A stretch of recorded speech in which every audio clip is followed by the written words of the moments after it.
नमस्ते और वेलकम। कभी सोचा है कि दो बिल्कुल साफ पानी जैसे लिक्विड्स को मिलाने पर अचानक से एक सॉलिड कैसे बन जाता है? बिल्कुल जादू की तरह, है ना? ये कोई मैजिक ट्रिक नहीं, ये है प्योर अनअडल्टरेटेड केमिस्ट्री। और आज हम लोग इसी कमाल के रिएक्शन को यानी प्रेसिपिटेटिंग रिएक्शंस को आसान भाषा में समझेंगे। तो इसको ऐसे इमेजिन करते हैं, अपने पास दो टेस्ट ट्यूब्स हैं, दोनों में बिल्कुल पानी जैसा क्लियर सोल्यूशन भरा हुआ है।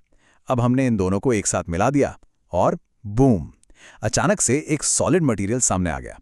अब सवाल ये उठता है, ये जादू है या फिर इसके पीछे कोई सॉलिड साइंस है? चलिए इस राज से पर्दा उठाते हैं। साइंस की दुनिया में ये जो मैजिक सॉलिड है ना, इसका एक स्पेशल नाम है, इसे कहते हैं प्रेसिपिटेट। तो आखिर ये प्रेसिपिटेट होता क्या है? सिंपल सी बात है, जब दो सॉल्यूशंस आपस में रिएक्ट करते हैं तो एक नया सॉलिड सब्सटेंस बनता है। और सबसे इंपॉर्टेंट बात, ये सॉलिड उस लिक्विड से सेपरेट आउट हो जाता है, मतलब उसमें घुलता नहीं है, डिसॉल्व नहीं होता, बस नीचे सेटल हो जाता है। बिल्कुल आसान शब्दों में कहें तो रिएक्शन के टाइम जो नया सॉलिड अचानक से प्रकट हो जाता है, बस वही प्रेसिपिटेट है। It's that simple.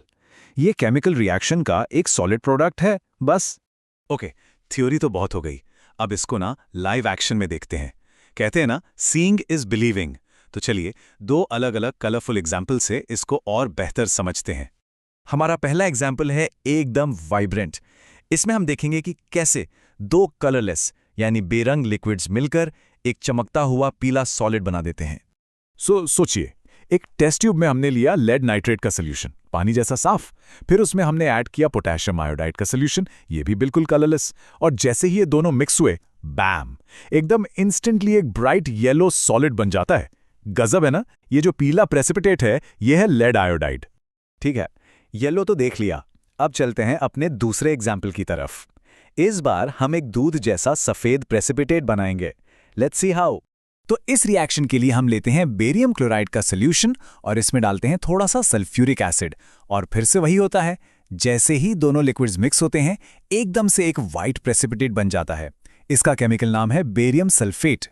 तो यहां देखिए, एक तरफ पोटेशियम आयोडाइड और लेड नाइट्रेट ने मिलकर बनाया येलो प्रेसिपिटेट, और दूसरी तरफ सल्फ्यूरिक एसिड और बेरियम क्लोराइड ने बनाया व्हाइट प्रेसिपिटेट। मतलब अलग अलग केमिकल्स, अलग अलग रंग के सॉलिड्स। केमिस्ट्री सच में बहुत ही कलरफुल है। ओके, तो हमने देख लिया कि प्रेसिपिटेट क्या है और ये कैसा दिखता है। पर अब आते हैं सबसे इंपॉर्टेंट सवाल पर, आखिर ये होता क्यों है? इसके पीछे का रीजन क्या है? और किसी भी रिएक्शन को देखकर कैसे पहचाने कि हाँ, यहां प्रेसिपिटेशन हो रहा है? इस पूरे फिनोमिनन के पीछे सिर्फ एक बहुत ही क्रूशियल कॉन्सेप्ट है, और वो है इनसॉल्युबिलिटी। जी हां, सारा खेल इसी एक चीज का है। यही है वो आहा मोमेंट।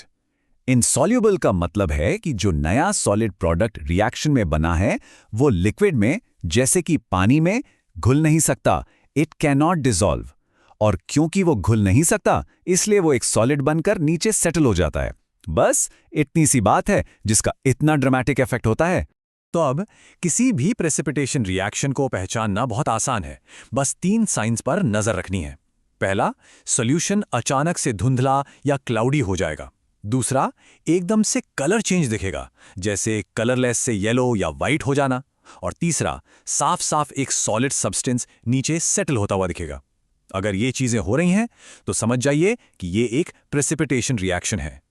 चलिए अब इस पूरे कॉन्सेप्ट को एक लाइन में समराइज करते हैं, खासकर उन लोगों के लिए जो एग्जाम्स की तैयारी कर रहे हैं। बस ये एक लाइन याद रख लीजिए और पूरा टॉपिक क्लियर हो जाएगा। तो ये रही इसकी perfect golden definition. A precipitation reaction is a chemical reaction in which an insoluble solid, जिसे precipitate कहते हैं, is formed when two aqueous solutions are mixed. बिल्कुल सिंपल, टू द पॉइंट और एकदम करेक्ट। तो आज हमने देखा कि केमिस्ट्री कितनी फैसिनेटिंग हो सकती है, कैसे दो लिक्विड्स मिलकर एक सॉलिड बना देते हैं।